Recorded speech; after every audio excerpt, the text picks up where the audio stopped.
Seu sistema com IA alucinou em produção. O time trocou modelo, custou 3 vezes mais, demorou o dobro e a alucinação continuou. E a alucinação, pessoal, nunca vem do modelo. Ele veio de 6 etapas antes dele, que ninguém está olhando, tenho certeza. E nesse vídeo eu vou abrir o pipeline completo de um sistema RAG com código e mostrar onde a maioria dos sistemas quebra antes mesmo do modelo sequer ser chamado.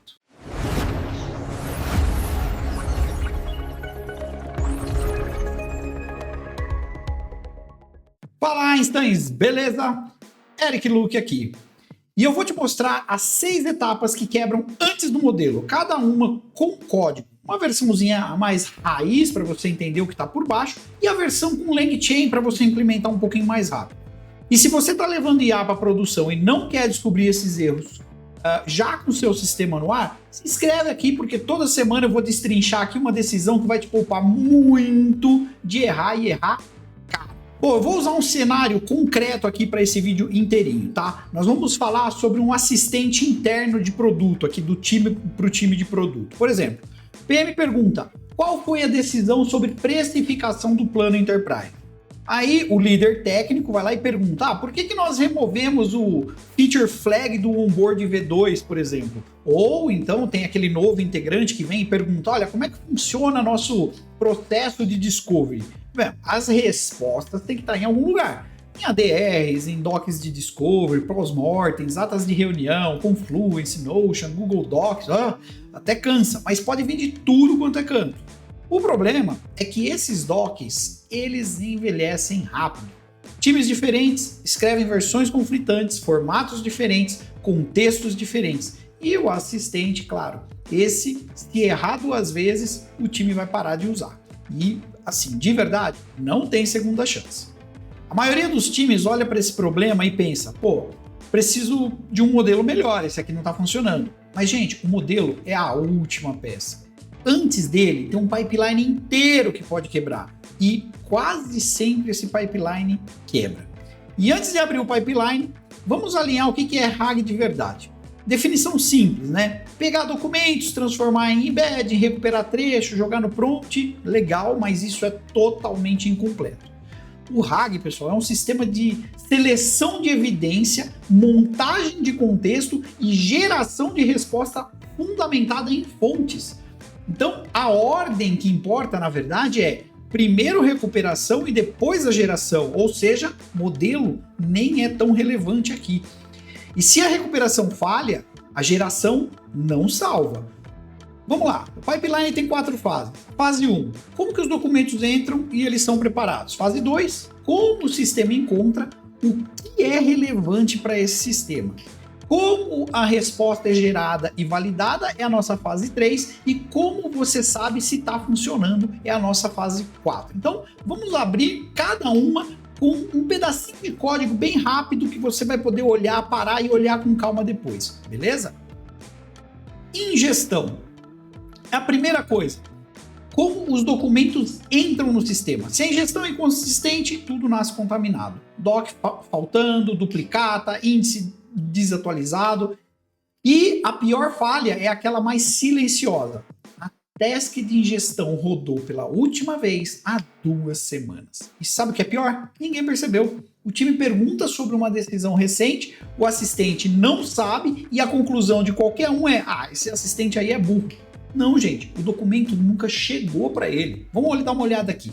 Olha o que importa aqui, pessoal. Cada documento ele já nasce com metadados de onde veio, qual time, status, e tem um hash aqui de conteúdo que permite comparar se esse documento mudou desde a última ingestão ou não. Se mudou, a gente pula, né? Não vai reprocessar. Então, assim, não vamos gastar dinheiro com embedding com algo que não mudou, concorda? Então, isso aqui é a parte mais importante se você parar para pensar, tá? Que é a parte do documento aqui, beleza? Agora, vamos dar uma olhadinha aqui, com o LangChain. Como é que é o LangChain? O LangChain, pessoal, ele é um pouquinho diferente. Ele já tem alguns loaders aqui, por exemplo, né, para Notion, Confluence, GitHub, Google Drive, etc. Você pode carregar simplesmente, é bem simples, é uma única linha, né? E o resultado é o mesmo. A diferença é que no Roots você controla cada detalhe. Aqui no LangChain você ganha velocidade, mas perde um pouco de visibilidade neste pedacinho aqui. Entretanto, você ainda vai lá e pode enriquecer o material com mais para frente com as outras variáveis, beleza? Bom, vamos para o segundo ponto, o parsing. Não é só extrair texto, pessoal, é extrair texto preservando estrutura. E se você acha um documento, transforma tudo em texto corrido e põe lá para funcionar, o embedding ele perde a capacidade de distinguir uma decisão estratégica de um comentário em ata. Por exemplo, aqui no nosso cenário do nosso agente aqui, você tem um ADR que tem várias seções, contexto, decisão, consequências e etc. Se o parser pega esse documento, junta tudo em um bloco só, aí o retrieval ele não consegue diferenciar por que a gente decidiu ou do que a gente decidiu, né? Quer ver? Vamos dar uma olhada aqui no código também. Bom, quando esse parser ele divide o documento, ele guarda uma hierarquia de cada seção. E aqui a gente está olhando aqui, ó, como é que ele faz, tá? Ele vai separar por heading. Você vai poder olhar esse código com calma depois. Vou dar uma passada aqui. Mas o que ele vai fazer? Ele vai empilhar um nível aqui, ó, com o nível do documento e o título do documento. Na verdade, ele vai o resultado real, ele tá aqui, ó. Ele vai sair assim, ó, o path, que é exatamente o caminho onde foi encontrado. Então o segredo tá nesse path, tá? Que fica assim, ó, ADR 47, decisão. Ou seja, eu já tenho isso daqui, ele vai empilhando, né, o ADR, o número do documento, qual era a seção do documento e mais do body, que é o que realmente fez ali. E presta atenção, isso é muito importante, tá? Parece um detalhe, mas quando o retrieval ele busca por que usamos filas, essa hierarquia é o que permite trazer a seção, por exemplo, decisão, e não a seção de contexto, beleza? Agora, com o LangChain, olha só, com o LangChain, o Markdown Header Text Splitter, que é este carinha aqui, ele faz a mesma coisa, ele divide por heading e preserva a hierarquia de todos os metadados. Mesmo código, menos código, desculpa, mesmo resultado, tá? Aí eu acho mais interessante, inclusive, usar o do LangChain, certo? Agora o chunking. O chunking ruim é retrieval ruim, direto. Chunk pequeno demais, sem contexto para fazer sentido sozinho. Chunk grande demais, cheio de ruído, dilui o sinal, corte no lugar errado, separa a decisão da justificativa, vira o caos. Então, o exemplo aqui do nosso cenário, a gente pega um doc de discovery que diz assim, olha, decidimos não implementar SSO no MVP. Pô, o parágrafo seguinte está explicando o porquê. Se o chunker vai lá e corta esses dois no meio, o assistente ele só vai responder assim, olha, não tem SSO. Mas ele não vai explicar o motivo. E o PM, que perguntou lá atrás, lembra? Ele vai achar o quê? Que foi uma decisão extremamente arbitrária. Ou seja, né? Pô, esse modelo é burro. Vamos dar uma olhadinha aqui no código. Aqui no código, pessoal, eu tenho duas decisões importantes, tá? Que são esses dois caras aqui. O primeiro, ele respeita limites de sessão. Mas tem uma pegadinha aqui, tá? Ele não vai cortar no meio de uma sessão para caber. A gente já vai falar sobre isso. E o segundo é o overlap, tá? É o overlap por parágrafo, não por caractere. O último parágrafo de um chunk, ele começa o próximo. E isso é o que evita separar a decisão de justificativa. Então aqui, ó, se a gente pegar aqui o 400 e a gente ver que a seção é muito pequena, o que eu faço? Não vou deixar ela, não vou cortar, só vou continuar. Se a seção for muito grande, o que a gente faz? A gente corta ela por parágrafo. Olha só que legal. Tá? E aí sim eu consigo montar e evitar e depois colocar aqui o chunk em cima também por parágrafo.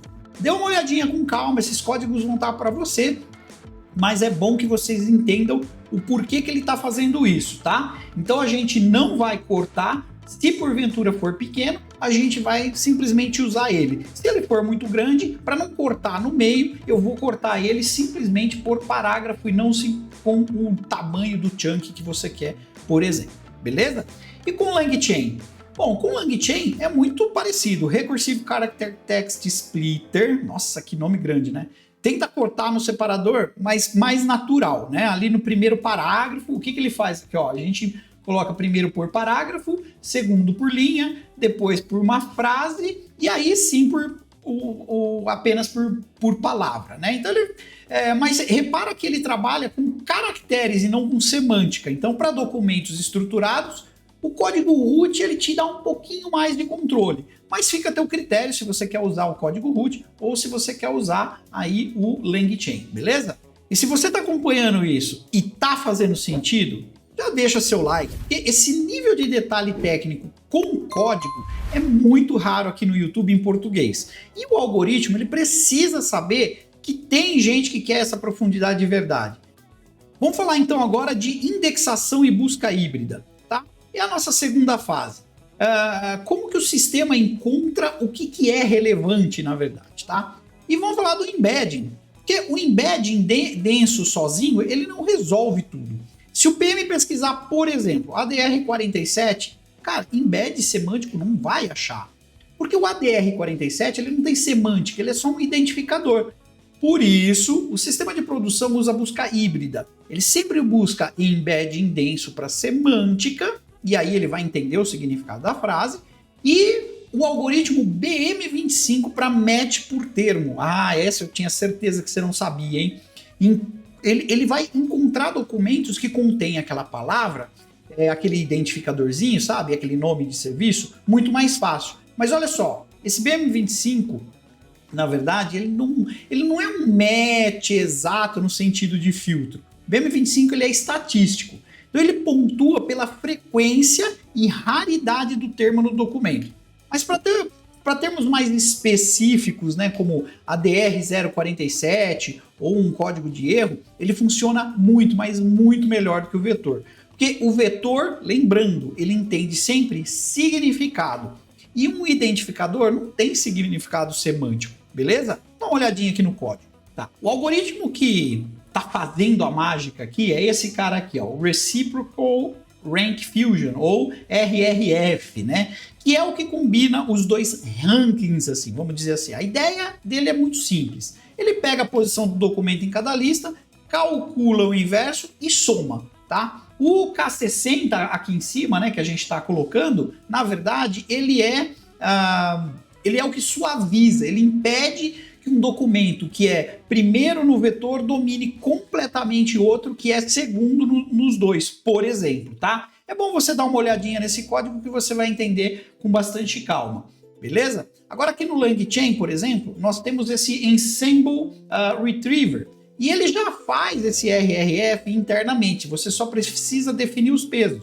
Aqui no meu caso, eu coloquei aqui ó, 60% para toda vez que for uma pesquisa semântica e mais 40% do keyword que ele combina, né? Na verdade, você viu, né? São 3 linhas contra 20, mas agora, pelo menos você sabe o que está por baixo dos panos ali, por baixo daquelas 3 linhas, legal? Re-ranking. Pô, vamos falar sobre isso aqui, ó. Retrieval feito, mas aquela primeira busca, ela é sempre ruidosa. Sempre.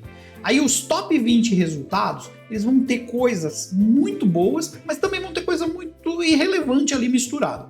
Quando você faz esse re-ranking, né, esse ranqueamento de novo, é onde você faz esse refinamento. E é aqui que as regras de negócio entram, beleza? Vamos falar de novo aqui um pouquinho mais rápido do código. Ó, aqui são 3 regras, e as 3, olha só, são decisão de produto, não é de engenharia. Deu para entender? É simples assim, olha. A primeira regra é para documentos obsoletos, tá? Documento obsoleto, a gente vai colocar uma penalidade aqui, tá? Ele vai perder 60% do score. E olha só, isso é muito importante. Ele não é removido, a gente vai colocar ele só rebaixado. E às vezes, sabe, o contexto histórico desse cara, ele importa, porque às vezes, muitas vezes a gente vai ter que entender o porquê que é que isso saiu. Então, aqui ó, proibido simplesmente remover, tá, pessoal? Segundo é o decaimento temporal, que é esse carinha aqui, né? O decaimento temporal, ele vai tratar aqueles docs de 6 meses atrás. Então ele vai fazer ele perder uma relevância e nesse caso aqui 50% de relevância. Dá uma olhada no código com calma que você vai entender. Isso vai resolver aquele problema clássico, né? Ah, o dock antigo tem mais matches históricos que o novo. E sem esse decaimento, o velho, óbvio, vai ganhar sempre. Agora, esse ADR aqui, a última, nossa terceira regra, né? Que o ADR, ele ganha esse boost de 30%. Por quê? Porque no nosso cenário, decisões documentadas são a fonte mais confiável. Mas esse é para o nosso cenário. Como eu disse, isso é um cenário de negócio. Então, quando o PM perguntar por que nós fizemos X, a resposta está lá no ADR, não está numa ata de reunião. Concorda? Legal. Agora, vamos dar uma olhadinha aqui no re-rank com LangChain. O LangChain, na verdade, o re-ranking dele é bem customizado. E é um dos pontos que eu tenho que admitir com dor no coração, que é onde ele ajuda menos, tá? O LangChain. E repara que aqui eles são só 2 passos, né? O primeiro, o cross encoder, que vai ordenar por relevância semântica. E aí ele entende se a query e o documento realmente falam a mesma coisa ou não, beleza? Depois vem as regras de negócio. E aí elas entram por cima, né? Obsolescência, decaimento temporal, boost de ADR, etc. O LangChain, pessoal, ele não tem abstração para essas regras, tá? E ele nem deveria, porque, na verdade, essas regras, elas são decisões de produto, elas mudam com o contexto. E o código é seu, né? E é aqui que o seu sistema se diferencia de qualquer outro tutorial. E é por isso que você tem que prestar muita atenção, beleza? Bom, agora nós vamos aqui entrando na nossa terceira fase, né? Nós vamos aprender a montar o contexto com tudo isso que a gente pegou e depois gerar essa resposta. Até aqui você tem os melhores chunks ranqueados, filtrados, tá tudo ok. Agora nós precisamos montar o que vai para o prompt. Olha só, a gente nem chegou lá perto do modelo ainda. O que o modelo vai realmente ler é o que nós vamos fazer agora, tá? E é aqui que muita gente erra, achando que é só concatenar tudo. Gente, não é. E eu vou dar um exemplo muito concreto. Imagina que o PM pergunta: qual foi a decisão sobre filas no sistema de pagamento? Aí o nosso ranqueamento trouxe 5 chunks bons. Se você joga todos os 5 chunks no prompt com um texto corrido, por exemplo, um blocão só, o modelo ele recebe um bloco de texto sem nem saber de onde veio cada parte. E aí ele responde: pô, decidimos usar filas assíncronas. Ué, o PM pergunta: tá, mas onde é que está documentado isso? E ninguém consegue rastrear, porque a resposta saiu de um bolo de texto sem referência nenhuma. Então, montagem de contexto resolve 3 problemas. Primeiro, rastreabilidade. Cada chunk que entra no prompt precisa de um número e de uma origem. Lembra aquilo? Fonte 1, né? Por exemplo, a fonte 1, da onde que ele veio, etc. E aí, lembra daquele ADR 47, decisão? Exatamente. Isso é o que permite o modelo citar e o que permite você validar depois, beleza? Segundo, hierarquia. O modelo ele precisa saber que aquele trecho veio da ADR 47 decisão e não do contexto, por exemplo. Sem isso, o modelo não vai distinguir a decisão final do rascunho que levou essa decisão até ele, tá? E terceiro, o que eu chamo de budget. Cara, você tem um limite de tokens. Se os 5 chunks não cabem, precisa parar limpo, não cortar o chunk pela metade. Chunk cortado é chunk que mente. Lembra disso, beleza? Vamos lá para o código. Tá, aqui ó, tá bem simples de você entender esse código, tá? O que o modelo recebe no prompt, ele vai ficar assim, ó, praticamente, ó, tá vendo? É a fonte, que é o número 1, aquele label que é, né, o nosso ADR 47 mais a decisão e o nosso chunk com body, que é o que vai dar o contexto no final das contas, né? Então nós vamos usar, por exemplo, ele vai falar assim, ó, fonte número 1, ADR 47, que era uma decisão, e com o body ele vai falar assim, olha, vamos usar filas assíncronas no fluxo de pagamento por conta de tal, tal, tal. Ou então, por exemplo, uma fonte 2 com pós-mortem 012, que era uma causa raiz. Aí o body pode estar alguma coisa assim, tipo, o timeout ocorreu porque o processamento era síncrono. Então, cada bloco numerado com origem separado por divisor. Então, o modelo ele vai saber de onde veio cada informação e você consegue validar depois. e principalmente se a citação da fonte 1 realmente sustenta o que ela está dizendo ou não, beleza? Agora vamos falar um pouquinho com o LangChain. Olha só, mesma lógica, numera, injeta o path do heading, separa com divisor e etc. A única diferença é que no Roots você controla o budget manualmente. Aí, e para quando acaba. Simples assim. Aqui no LangChain, o controle de janela de contexto fica lá para o modelo e para a chain ali resolver. Então, para sistemas de produção, basicamente, eu prefiro controlar meio que na mão, né? Porque budget estourado é resposta cortada e aí você já sabe o que é que vai acontecer. Agora sim, geração, né? A parte que todo mundo acha que é o sistema inteiro, mas já deu para perceber que é a última milha, né? O trabalho pesado já foi feito.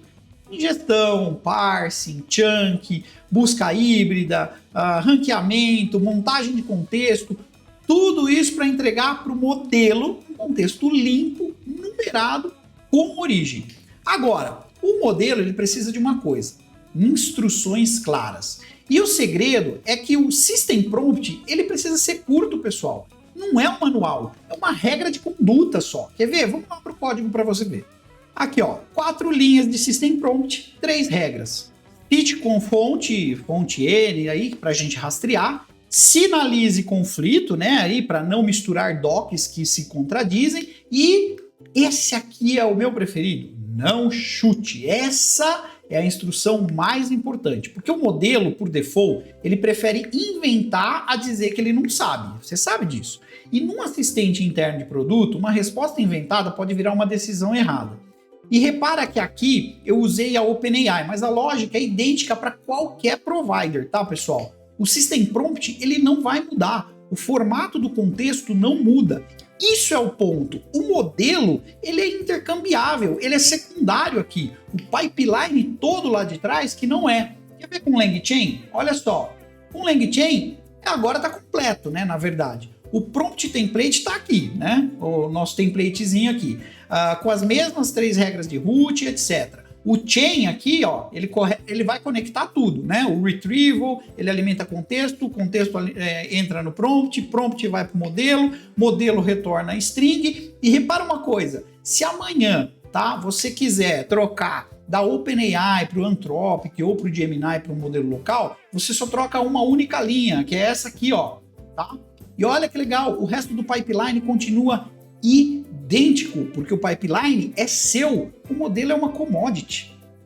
Ok, vamos para a quarta e última fase. Como saber, né, se o sistema está ou não funcionando? Primeiro, verificação de citação. Gente, citação não é estética, é confiança. Então, o erro que eu vejo sempre o pessoal fazer, né? Aí o assistente vai lá e diz assim, ó, decidimos usar filas da fonte 1. O PM vai lá na fonte 1, não fala absolutamente nada sobre filas e ele fica perdido, né? Ou seja, o modelo inventou o detalhe e fabricou a citação que parecia confiável. Então, você precisa validar cada fonte N que seja na resposta, porque ela tem que corresponder a uma fonte que realmente foi fornecida.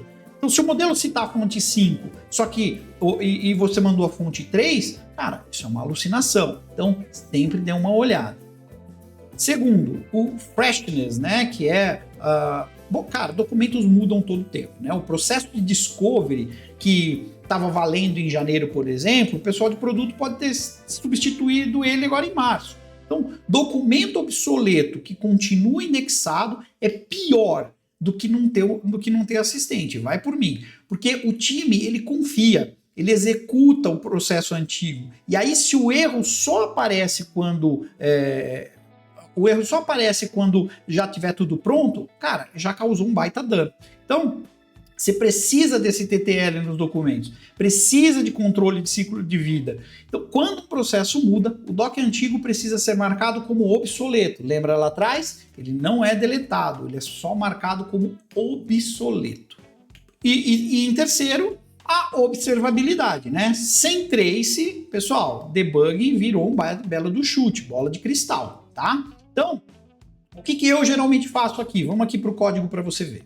Eu uso essa classe aqui, esse objeto, que ele percorre o pipeline inteiro, tá? O grande lance é aquela anotação ali, ó, data class, tá? Ele vai percorrer o pipeline inteiro e cada etapa atualiza as nossas métricas aqui. E aí, quando alguém reporta alguma resposta errada, o que você faz? Você puxa o trace para ver quantos chunks o vetor trouxe, ou o BM25 trouxe, ou quantos sobreviveram ao ranqueamento, ou quantas fontes chegaram lá no contexto e etc. Sem isso, você sabe que errou, mas não sabe aonde, entendeu?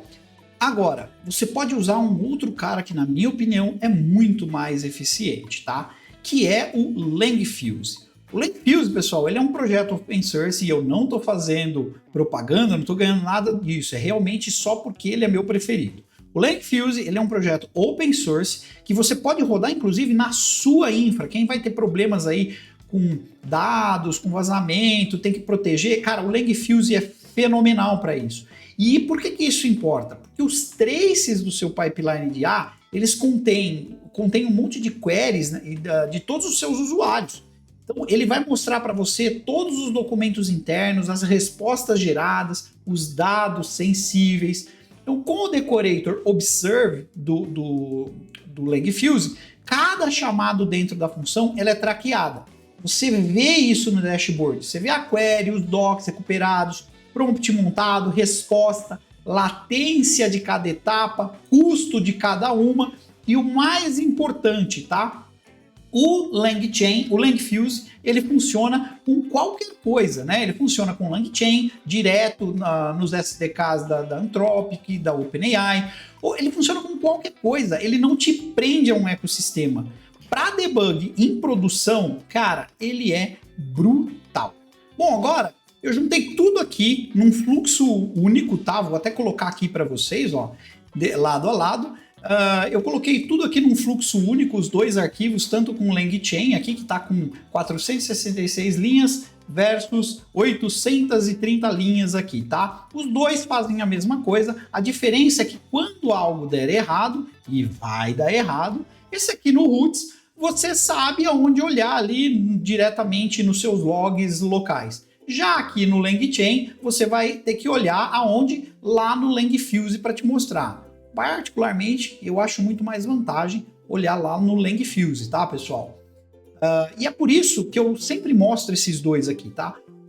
Uso o LangChain para ir mais rápido, né? Mas, entenda, o Roots ele vai debugar um pouquinho melhor para quando você precisar. Quando você já tiver legal, cara, vai de LangChain, beleza? O que o mercado faz de errado, pessoal? O foco vai todo para o modelo. Vector Database, agentes, modelos diferentes, etc. Mas antes disso, deveria estar resolvido a qualidade dos dados, metadatas, chunking, retrieval, citação. Então, a tentação de colocar loop de agente sofisticado em cima de retrieval ruim, cara, é gigante. E você sabe o que acontece. Agora você sabe. O agente busca, encontra lixo, busca de novo, encontra mais lixo e eventualmente alucina.